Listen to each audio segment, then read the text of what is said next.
Just when it looked like Phil Mickelson had weathered every storm, another controversy has put him back in the spotlight.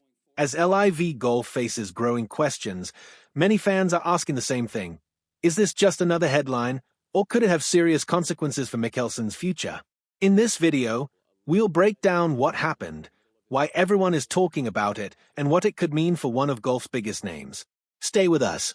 There's a golfer with 6 major championships to his name who has played exactly one competitive event this entire year. One start, a tie for 48th place.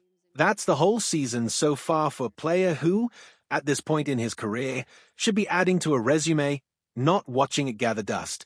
And the strangest part isn't that he's struggling. It's that he isn't even showing up. Let's lay out just how unusual this is, because the scale of it is what makes the story worth telling.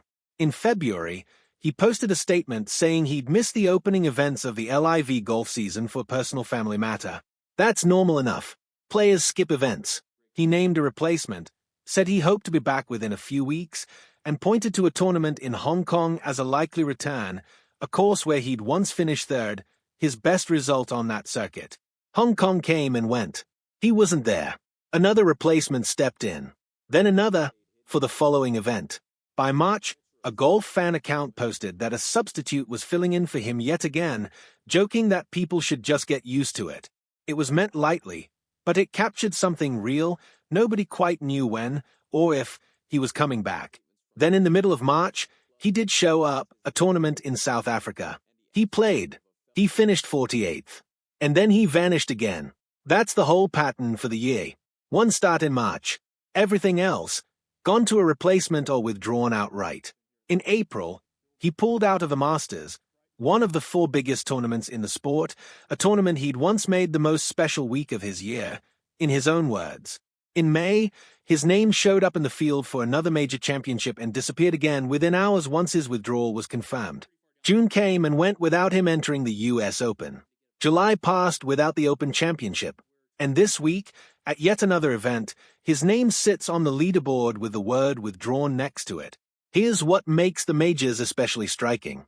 He holds a lifetime exemption into one of them, earned outright through a past win, meaning he could have played anytime he wanted, no qualifying necessary.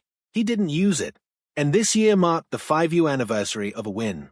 So significant it had given him a separate 5-year exemption into the US Open. That exemption had just run out. He didn't file to try to qualify the traditional way, and despite a well-known history of near misses at that tournament, no special invitation came his way this time either.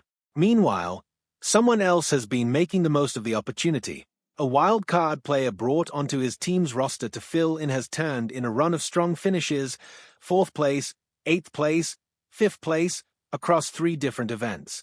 Under league rules, once a wildcard player is added to fill an empty roster spot, he has to stay on for the rest of the season. So this replacement isn't going anywhere, whether or not the original captain ever returns. He's now filled that captain's chair 3 separate times this year, and has said publicly that he admires the man he's replacing, that having him back would matter to the team, and that he genuinely hopes for his return, even while he keeps performing well in his place. There's also a competitive clock running in the background, one that doesn't care about anyone's personal circumstances. The league ranks its players by points, and there's a cutoff line, fall below it, and you lose full-time status on the circuit. By March, this golfer had already dropped 12 points below that safety line. Every missed event is one more chance for him to slide further from a status he's held for years. And through all of it, the explanation from his camp has barely changed a word since February. A family health matter. Uncertain when he'll return. Hopeful about playing again later in the year, but honestly not sure. The repetition itself has become part of the story. 4 months, the same handful of sentences, no new details volunteered, no timeline offered. One footnote worth mentioning, he turned 56 in June, which is why some earlier reports had listed him as 55. Small detail, but it matters for anyone doing the math on how much runway he has left in a sport where players do compete well into their 50s, just usually more than once a year. So here's where it leaves things. 4 real questions hang over the rest of the season. Does he play again in 2026 at all? Does he fall out of full-time status on the tour before he even gets the chance to decide his own return? Does his team make the current arrangement, someone else in the captain's seat, permanent, regardless of what he decides? And does any of this resolve before the year simply runs out? What's certain right now is the tally. A career built on 6 major championships and dozens of professional wins. A season built on 1 start, 4 missed majors, and no return date in sight.